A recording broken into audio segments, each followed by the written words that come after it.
Hi guys welcome back to our channel.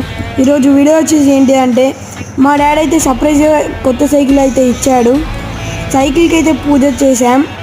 మా తమ్మునికి అయితే కొట్ట రాలేదు కొబ్బరికాయ, నేను తీసుకొని కొట్టాను।